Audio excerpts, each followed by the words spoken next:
evidentemente el deporte es lo importante y se ha entregado todo. Y del boxeo deportivo, vamos al boxeo político, que creemos puede empezar como escenario a partir del anuncio hecho hoy por el presidente en el mensaje 28. Salvador del Salar está con nosotros, presidente del Consejo de Ministros, para tratar de aclarar algunos conceptos.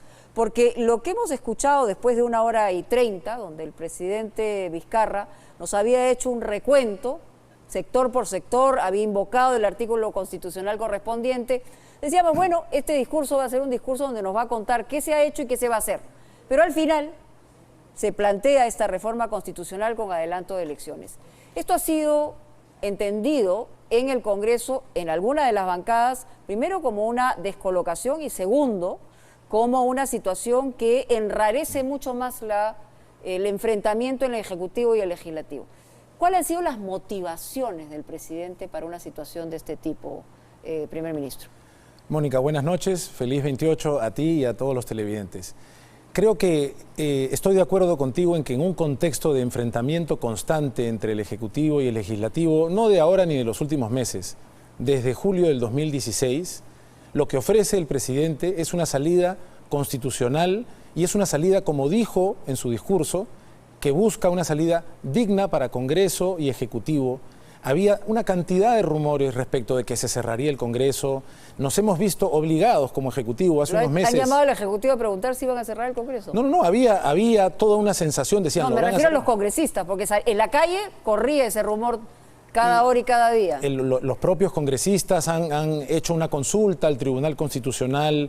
¿Por qué? Porque consideran que claramente nos dieron una confianza respecto de 6 proyectos de ley. Lo que sucedió, por ejemplo, con la inmunidad, pues va claramente no solo en contra del proyecto de ley presentado por el Ejecutivo, sino que retrocedemos respecto a la inmunidad. Pero ellos pueden decir que por lo menos el 90% de los proyectos que presentó el Ejecutivo han sido aprobados. Entonces, por el 10% o por el 5%... Creo que no es una cuestión cuantitativa, porque no nos dieron el 85-90% de la confianza, nos dieron la confianza.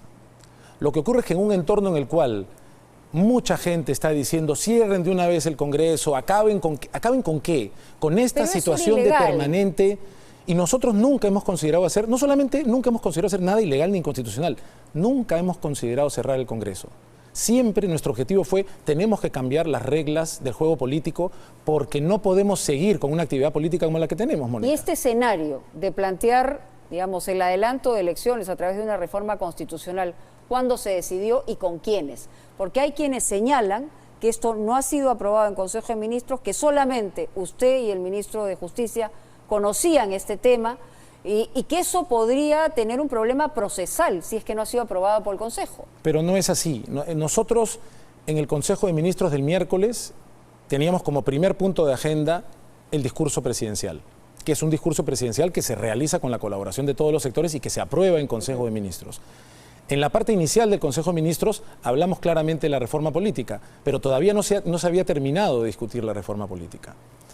Aunque no podíamos predecir que volvería a instaurarse de alguna manera el voto preferencial, como sucedió finalmente cuando se discutió lo de paridad, lo que parecía bastante probable, altamente probable, era el tratamiento que se le daría a la inmunidad. Es decir, todo indicaba por las conversaciones y discusiones de la Comisión de Constitución previas en el propio Pleno, de que no se acogería en absoluto la propuesta del Ejecutivo. En ese escenario, lo que acordamos como Consejo de Ministros es que no íbamos a ir por una opción de cerrar el Congreso. Nos parece que constitucionalmente era difícil sostener que podía considerarse una especie de negativa diferida a la confianza previamente otorgada y no vamos a exponer al país una situación en ese sentido.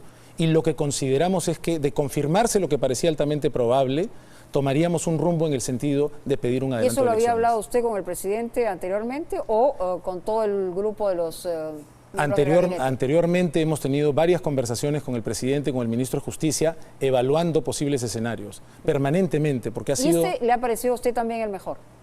Sí, como posibilidad. Sin ninguna duda, sin ninguna duda. Creemos que, por ejemplo, a pesar del clamor popular de cerrar el Congreso, no nos parece constitucional, no nos parece responsable. Como decía alguien, si uno va a estar escuchando solamente lo que dice la gente, definitivamente el gobierno tiene otras prerrogativas, Mónica, ¿no? Pero obviamente tomar la mejor decisión para el país. Aquí está la evidencia de que en ningún momento hemos tomado una decisión por más gente que la está pidiendo en tantos rincones del país. Lo que hemos considerado es que tenemos 3 años de enfrentamientos políticos, 3 años desde el 28 de julio del 2016. ¿Esto no agudiza los enfrentamientos? Nos hemos acostumbrado a un nivel de enfrentamientos que ahora para nosotros una agudización ya es una crisis mayor. Estamos hablando de un quinquenio todavía no completado en el que a un presidente se le pidió la vacancia, luego renunció, en que ha habido una cantidad de interpelaciones, en que ha habido una cuestión de confianza, ha habido la sensación de que se cerraría el Congreso. Nuestro país necesita otro nivel de actividad política. Por eso el esfuerzo de la reforma política. Era romper la inercia de alguna manera, porque lo que consideran en el Congreso es que efectivamente quien ha provocado todas estas circunstancias de confrontación ha sido el Ejecutivo, no ellos. Por supuesto, podemos discutir, porque para muchos es bastante claro que el enfrentamiento no ha sucedido de una sola parte, y creo que muchas personas podemos pensar que el Congreso tiene una responsabilidad bastante alta al respecto. Pero el hecho es que esto que llamas inercia es algo que consideramos que es un ciclo que tenemos que romper, que tenemos que pasar a otro nivel. Bueno, a ver, está en la cancha del Congreso. El Congreso tendría que aprobar esta reforma y tendría que irse a referéndum para que no se requiera una legislatura adicional. Pero ¿qué pasa si eso se dilata? En todo caso, el presidente Vizcarra tomaría la decisión de renunciar para generar y acortar inmediatamente los plazos, y esto ya nos pondría en una situación límite para adelantar las elecciones.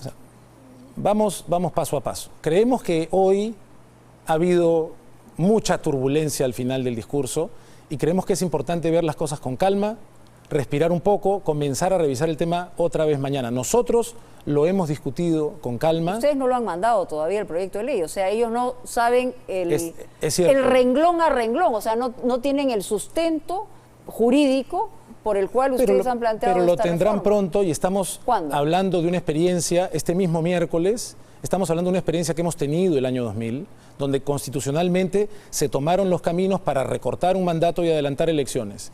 No nos olvidemos que hasta hace muy poco se estaba hablando del dictador Vizcarra que quería cerrar el Congreso para gobernar. Lo que hemos tenido hoy es un gesto si me permites, Mónica, antes de comparar las crisis, hemos tenido un gesto de desprendimiento político de un presidente que lo que le dice al Perú y lo que le dice al Congreso es: ¿por qué no dejamos de hablar de que me van a vacar o de que los vamos a cerrar y pensamos en el Perú? Y yo también me voy. Y nos vamos, Ejecutivo y Legislativo, y permitimos que el pueblo del Perú elija nuevamente y tenga un grado de actividad política como el que este país, el país de los Panamericanos, el país de la Copa América, el país del Mundial, este país vibrante se merece. ¿Por qué no hacemos una política a esa altura? Con la reforma política y con una voluntad de consenso, y yo no quiero dejar de destacar esta voluntad de desprendimiento que nadie había previsto respecto del presidente y a la que no estamos acostumbrados, que abriría esta puerta. Ponerme como abogado del diablo, porque lo que van a decir es, muy bien, lo que está pensando Vizcarra es que como no puede hacer absolutamente nada y no puede terminar bien un gobierno por falta de eficiencia, eficacia o lo que fuere, entonces una jugada política de esta naturaleza pensando en su proyección, teniendo en cuenta que es un político joven de 55 años. Efectivamente creo que está siendo abogada del diablo. Es así como piensa el diablo. Todo el mundo calcula, todo el mundo piensa en su interés personal y tenemos el privilegio... Mi obligación es preguntar y ponerse en todos los escenarios. Por supuesto, pero tenemos, Mónica, más allá de los errores que podamos cometer todos somos imperfectos, tenemos el privilegio de tener un presidente que está haciendo esfuerzos por pensar en el país y que en lugar de buscar mayor confrontación está ofreciendo una salida, y así lo dice en su discurso. Invito al Congreso, creo que las palabras son exhorto al Congreso a que asuma el reto más grande de estos años y que tengamos una salida digna. Aquí no hay confrontación. Antes estaban esperando que el presidente dijera los voy a cerrar. No, ¿qué tal si nos tomamos un año? Si juntos avanzamos como la misma invitación del presidente del Congreso, Lechea, hacemos una agenda de este año y nos constituimos en una transición para que a partir del año 20 la política esté a la altura de lo que el país merece. ¿Usted está dispuesto a conversar también con el presidente del Congreso, Lechea, para ver de qué manera esto puede ser superable y finalmente aprobarse a través de la reforma y el referéndum, como lo ha hecho en el caso específico de Salaverry, que algunos decían que era candidato al gobierno? Por supuesto que sí, estamos dispuestos al diálogo. Lo hemos estado todo el tiempo. El ejercicio de la reforma política ha sido un ejercicio intenso de diálogo, de razonabilidad, de flexibilidad, de creatividad. Somos un gobierno que puede decir que defiende el diálogo y eso no va a cambiar. Lo que estamos es ofreciendo una salida. Creemos que el país se merece algo mejor.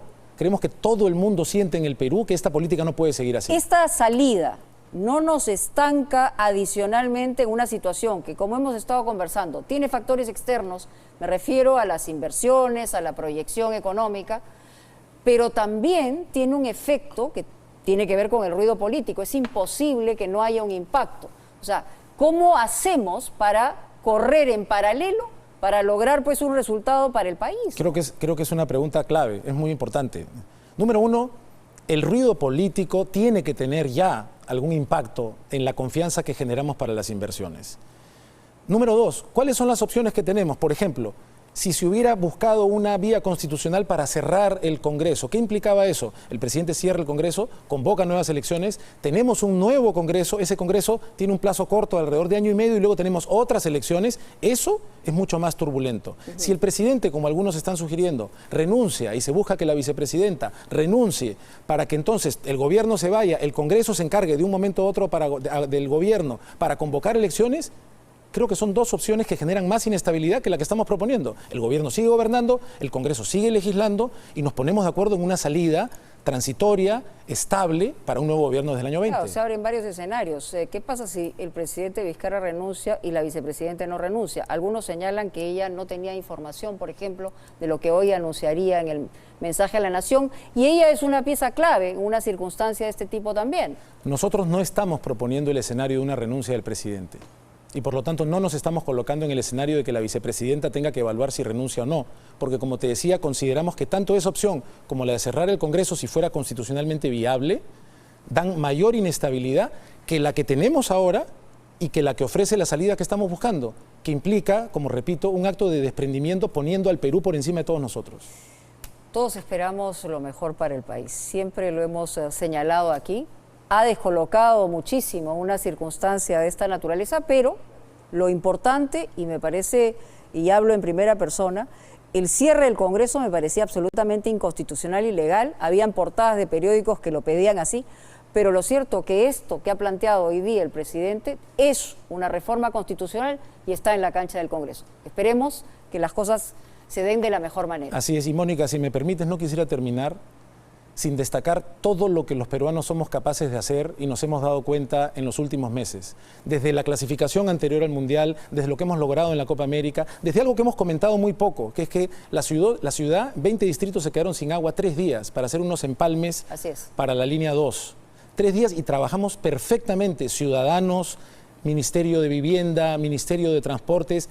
La inauguración de los Juegos Panamericanos es digna de una Olimpiada de primer mundo. Hay que felicitar. Los peruanos podemos hacer lo que sea cuando nos unimos. La propuesta del presidente es una propuesta para que en una unión entre el Congreso y el Ejecutivo demos una salida airosa a todo el Perú, que tanto se lo merece, especialmente en su día. Le agradezco muchísimo. Feliz 28, muy amable por estar con nosotros en un día especial para el Perú. Con mucho gusto. Muchísimas gracias.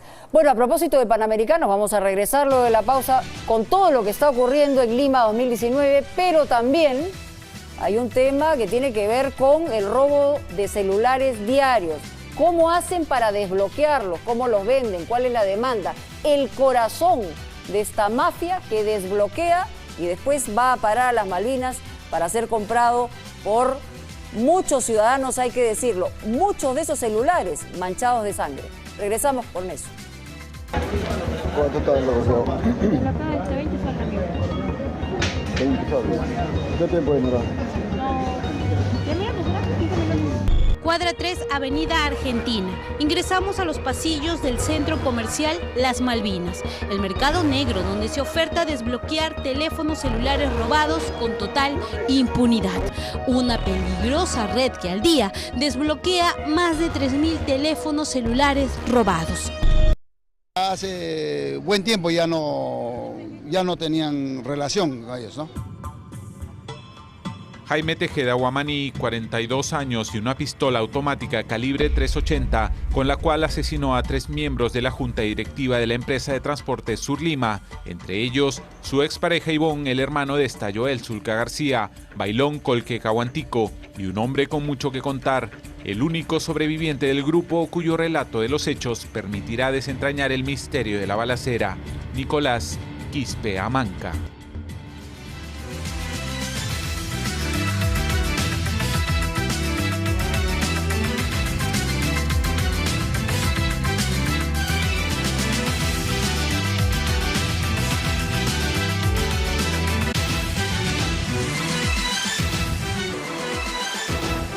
Punto Final llega gracias a Haz realidad lo imposible con Claro.